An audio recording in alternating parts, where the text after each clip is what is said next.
घड़ी की सारी कहानी, और पीछे इसके सारे नून लीग और डर्टी हैरी भी था। इन्होंने कहानी बनाई मेरे ऊपर कि जी मैंने वो घड़ी का जो किया। अब अगर मुझे पाकिस्तान की, मैंने केस तो यहां भी करूंगा, लेकिन पाकिस्तान की अदालतों में मुझे अफसोस से कहना पड़ता है कि मुझे यहां इंसाफ नहीं मिलेगा। इसलिए मैं अमेरिका जा रहा हूं, इसके ऊपर केस कर रहा हूं, मैं बरतानिया इसके ऊपर केस कर रहा हूं, ये जियो और शकील रहमान इसका ये जो ग्रुप है, और मैं दुबई में केस कर रहा हूं। और मैं आज आपको कहता हूं कि मैं क्यों वहां कर रहा हूं, क्योंकि मुझे पता है मुझे इंसाफ मिलेगा वहां। मुझे पता है कि इसने जो मेरे ऊपर मेरी इज्जत की तौहीन की है, मुझे पता है कि वहां उनकी अदालतों में, क्योंकि मैं केस लड़ा हुआ हूं वहां, बहुत बड़ा केस हुआ था मेरा और इयन बोथम का बरतानिया की अदालत में। वो मेन हेडलाइंस केस था, 3 हफ्ते वो केस चला था। मुझे पता है वहां अदालतें कैसे चलती, और वो भी यही था, हरजाना का केस था। तो मुझे तो पता है वो कैसे चलता है, और मुझे पता है कि जो अब इन्होंने जो किया है, इसके ऊपर जो हरजाना होगा, इसके ऊपर जो डैमेजेस होंगे, मैं इसलिए चाहता हूं कि पाकिस्तानी कौम देखेगी क्या होगा। और मैं इसलिए चाहता हूं कि हमें भी यहां देखना चाहिए, हमारी अदालतों को भी, कि हम क्यों ये नहीं कर सकते, क्यों नहीं लोगों की इज्जत की हिफाजत कर सकते, क्यों एक मुल्क के एक्स प्राइम मिनिस्टर के ऊपर इस तरह गंद उछाला जाए, किसी के ऊपर भी, किसी इंसान पे भी। लेकिन यहां तो कोई भी पूछने वाला नहीं है। और ये है, इसको मैं कहता हूं क्यों वो खुशहाल है मुल्क, क्योंकि आप और तो छोड़े ना दुनिया में सरमायाकार, जो आपके पाकिस्तान की बिजनेस आज मगरब में हैं, जो यूरोप में हैं, जो अमेरिका में हैं, जो दुबई में हैं, आप उनसे पूछे ना पाकिस्तान आगे क्यों नहीं सरमायाकारी करते। हमारा 1 करोड़ है पाकिस्तानी बाहर बैठा हुआ। अगर 5 लाख पाकिस्तानी बाहर बैठे हुए फैसला कर लें कि हमने पाकिस्तान में आके सरमायाकारी करनी है, आप ये यकीन दें, यकीन से मैं आपको कहता हूं कि यहां इतना डॉलर आ सकता है पाकिस्तान में कि हमें किसी के सामने हाथ फैलाने की जरूरत नहीं है। हमारे अपने ओवरसीज पाकिस्तानी अगर यहां पाकिस्तान में सरमायाकारी करनी शुरू कर दें, हमें कोई मसला ना हो कि हम भागे फिर रहे हैं, कभी यहां पैसे मांग रहे हैं या हमारे रुपया गिर रहा है। लेकिन वो आते क्यों नहीं है, उनसे पूछें कि क्यों नहीं वो पाकिस्तान में आके सरमायाकारी करते। सबसे बड़ा मसला यह होगा, एक अंग्रेजी का लफ्ज है कॉन्ट्रैक्ट एनफोर्समेंट। उनको यह खौफ होता है कि अगर उनसे यहां कोई फ्रॉड होगा तो यहां उनको कोई तहफ़्फ़ुज़ नहीं मिलेगा। यहां अगर वो प्लॉट भी खरीदते हैं तो उनके ऊपर भी कब्जे हो जाते हैं। मैं जब बाहर जाता था पैसे इकट्ठे करने के लिए बैरून मुल्क पाकिस्तानियों से, शौकत खानम के लिए, नमल के लिए, तहरीक इंसाफ के लिए, तो मेरा जब उनसे मैं मिलता था, और अब से नहीं 30 सालों से बात कर रहा हूं, हमेशा वो ये कहते थे कि हमारे प्लॉटों के ऊपर कब्जे हो जाते हैं, और वो केस फंस जाता है जाके अदालत में, और फिर वो आखिर में हमें वो कब्जा ग्रुप आगे कहता है, अच्छा जी जो प्लॉट की कीमत थी 1000 रुपए, वो कहते हैं जी 100 रुपया लो और जान छोड़ो। ये इतने पाकिस्तानियों से हुआ है। तो जब प्लॉट ही नहीं वो खरीद सकते इस मुल्क में, और उनको खौफ है कि उसके ऊपर भी कब्जा हो जाएगा, तो सरमायाकारी कौन करेगा।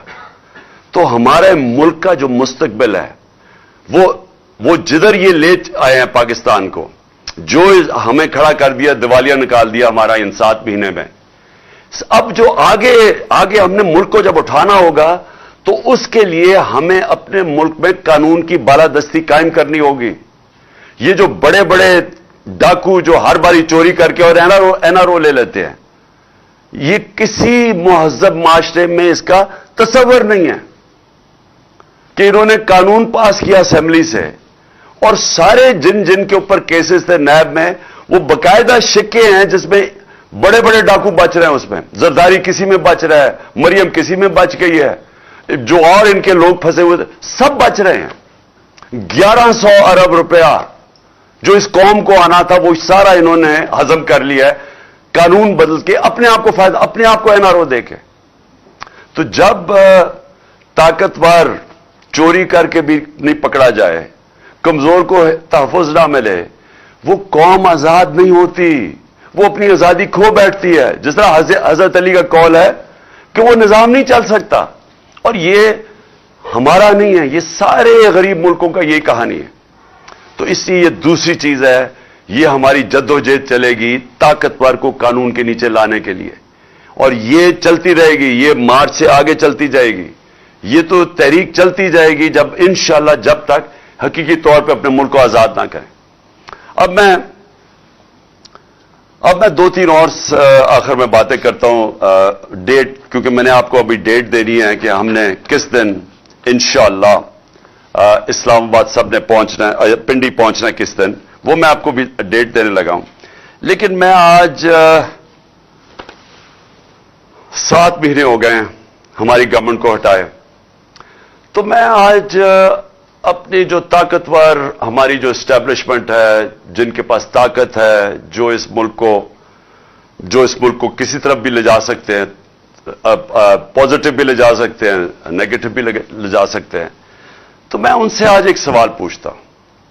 میرا یہ سوال ہے، اور کیونکہ مجھے اس کا کوئی جواب آیا نہیں ابھی تک، کہ یہ لوگ جو 2 خاندان تھے، جنرل مشرف نے ان کو ہٹایا جب 99 میں، تو 2 دفعہ یہ کرپشن میں 90 کی دہائی میں نکل چکے تھے، اور کیسز کرپشن کے انہوں نے ایک دوسرے کے اوپر بنائے تھے۔ نون لیگ کہتی تھی پیپلز پارٹی کرپٹ ہے، نواز شریف کرپٹ ہے، وہ کہتی تھی زرداری کرپٹ ہے۔ زرداری کو جیل میں نواز شریف نے ڈالا، اور پھر ان دونوں کو مشرف نے ہٹا دیا، اور لوگوں نے مٹھائیاں بانٹی اور کرپشن پہ ہٹایا۔ اس کے بعد انہی کو جنرل مشرف نے NRO دے دیا، اور اس کے بعد انہوں نے 10 سال جو ملک سے کیا ہے 4 گنا زیادہ قرضہ بڑھا دیا۔ لوگوں نے ان کے غصے میں مجھے ووٹ دی 2018 میں۔ اب میرا سوال یہ ہے کہ وہ کیا چیز تھی کہ ایک دم 3.25 سال کے اندر یہی لوگ کہ پتہ نہیں کس میں نہا کے آئے کہ یہ ایک دم ٹھیک ہو گیا اسٹیبلشمنٹ کے لیے، اور اس کے بعد یہ ہمارے اوپر پھر مسلط ہو گئے۔ چلے مانتے ہیں کہ اسٹیبلشمنٹ نے کوئی اس کے اوپر سازش نہیں کی، لیکن روک تو سکتے تھی نا، جانتے تو تھے ان کا ماضی۔ کیا ان کا ماضی نہیں پتا تھا؟ فائلیں تو ساری پڑی ہوئی ہیں ایجنسیز کے پاس ان کی چوری کی، سب کچھ تو، کیونکہ میں 3.5 سال پرائم منسٹر تھا، مجھے پتہ ہے کہ ساری ڈیٹیلز ہماری ایجنسیز کے پاس پڑی ہوتی ہیں کہ ان کی چوری انہوں نے کتنی کی، تو وہ تو سب پتا تھا۔ تو وہ کیا چیز ہوئی کہ ان کو پھر ہمارے اوپر مسلط کر دیا؟ بیرونی سازش کامیاب ہو ہی نہیں سکتی جب تک اندر ان کی مدد نہ ہو۔ تو میرا سوال یہ ہے کہ اب 7 مہینے کے بعد کوئی ایک بھی مجھے چیز بتائیں کہ انہوں نے ملک کے اندر بہتری کی ہو، مجھے ایک چیز بتا دیں۔